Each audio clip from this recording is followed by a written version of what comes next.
In the day's other headlines, more than half of the country is experiencing some form of rough weather today. Blizzards, extreme winds, or unexpected heat disrupted life from the Northeast to the Hawaiian Islands. William Brangham has the details. It was March Madness of a different kind today, as this chaotic weather system delayed tens of thousands of travelers nationwide.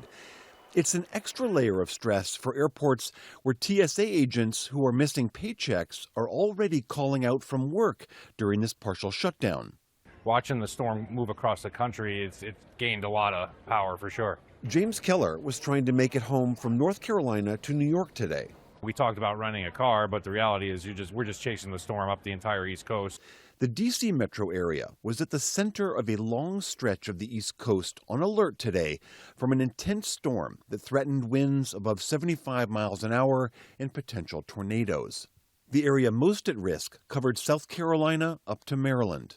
The storm is expected to pass before Tuesday, but will leave a bitter chill in its wake. Wind chills below freezing are expected across the southeast tomorrow.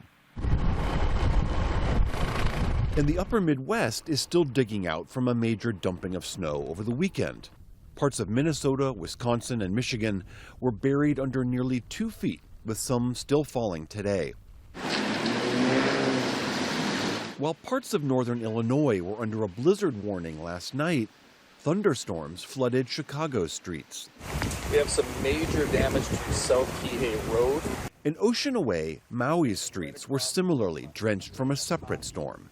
The National Weather Service said the Hawaiian island was deluged by more than 23 inches of rain, almost 2 feet of water on Saturday. Flooding was also reported on the Big Island and Oahu. But then a hot summer came early to Southern California.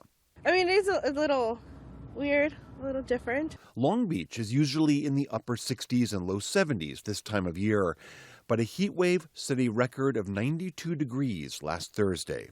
I'm doing pretty good. I just keep the windows and fans on. For the PBS News Hour, I'm William Brangham. Also today, a federal judge in Massachusetts temporarily blocked federal health officials from overhauling the nation's vaccine policies. It's a major blow to the Trump administration's broader health agenda. The judge sided with major medical associations in finding that Health Secretary Robert F. Kennedy Jr. likely violated federal procedures in revamping an important vaccine advisory committee. He put on hold decisions made by that board, including which vaccines children get and when. The government is expected to appeal. But the president of the American Academy of Pediatrics celebrated today's ruling, calling it, quote, an historic and welcome outcome for children, communities, and pediatricians everywhere. President Trump announced that his chief of staff, Susie Wiles, has been diagnosed with early-stage breast cancer. In a social media post, Trump said her prognosis is excellent and that she will continue doing the job she loves and does so well while undergoing treatment. Shortly after that post, Wiles received a warm welcome at a White House event wearing a pink blazer, a color associated with breast cancer awareness. The announcement comes at a pivotal time for the Trump White House as it manages the war with Iran and prepares for the upcoming midterm elections. At that same event, President Trump revealed a separate diagnosis, this time for Florida Congressman Neil Dunn, saying he had a terminal diagnosis due to a heart problem. Trump described how he intervened in Dunn's medical care, which led to this moment with House Speaker Mike Johnson. Congressman Dunn is a real champion and a patriot because he's still coming to work. And if others got this diagnosis, they would be apt to go home and retire. And what was the diagnosis? It was, I think it was a terminal diagnosis. He would be dead by June. Okay, that wasn't public, but yeah, okay. Both Johnson and Trump went on to say that since treatment, Dunn is acting as though he has, quote, a new lease on life. Earlier this year, the congressman said he would not seek re-election amid rumors over the severity of his condition, though he does plan to see out his current term.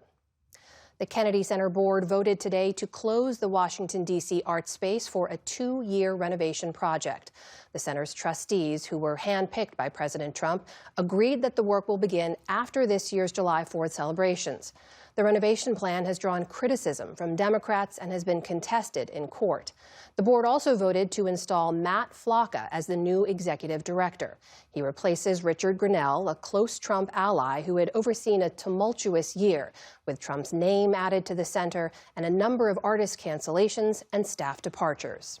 In Cuba, officials are investigating a, quote, complete disconnection of the country's electrical system, leaving its 11 million residents without power. It's the country's second blackout this month, with officials blaming the ongoing U.S. energy blockade for adding pressure to Cuba's already strained energy sector. On Friday, President Miguel Diaz-Canel said the island had not received oil shipments in more than 3 months.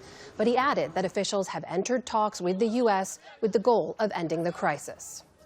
There are reports today that the first in a series of meetings took place this weekend between Hamas and envoys from President Trump's Board of Peace. That comes as hospital officials in Gaza say that Israeli airstrikes killed at least 12 people yesterday, including 2 children and a pregnant woman. Israel's military says it was responding to an earlier incident when a Hamas militant opened fire on Israeli troops. All this comes as a sandstorm swept through refugee camps in southern and central Gaza over the weekend, only adding to the misery for the displaced Palestinians living there.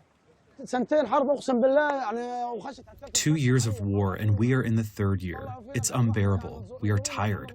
Look at us with compassion, with kindness. Have mercy on us. What is happening is unjust. Enough already.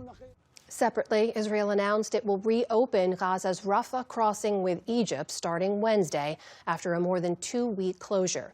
Since it opened earlier this year, a limited number of patients have been allowed outside Gaza for treatment, but Gaza's health ministry says thousands more need to be evacuated. On Wall Street today, stocks posted solid gains to start the week, despite those ongoing worries about oil prices. The Dow Jones Industrial Average added nearly 400 points on the day. The Nasdaq rose almost 270 points, or more than 1%. The S&P 500 posted its biggest gain in 5 weeks. And after nearly 3 decades of nominations, filmmaker Paul Thomas Anderson finally has an Oscar. The Oscar goes to One Battle After Another. His movie, One Battle After Another, took home 6 awards last night, including Best Picture and Best Director. The top acting prizes went to Jessie Buckley, who played the grieving wife of William Shakespeare in Hamlet, and Michael B. Jordan for his portrayal of twin mobsters in Sinners. The blues-infused horror movie also won for Best Cinematography, a historic win for Autumn Durald Arkapaw. I really want all the women in the room to stand up, because I feel like I don't get here without you guys. She became the first woman to ever win that category and the first person of color. Still to come, on the News Hour, President Trump faces pushback from allies in his war with Iran. Iranians describe living in the midst of the ongoing war. And Tamara Keith and Amy Walter break down the latest political headlines. This is the PBS News Hour from the David M. Rubenstein studio at WETA in Washington, headquarters of PBS News.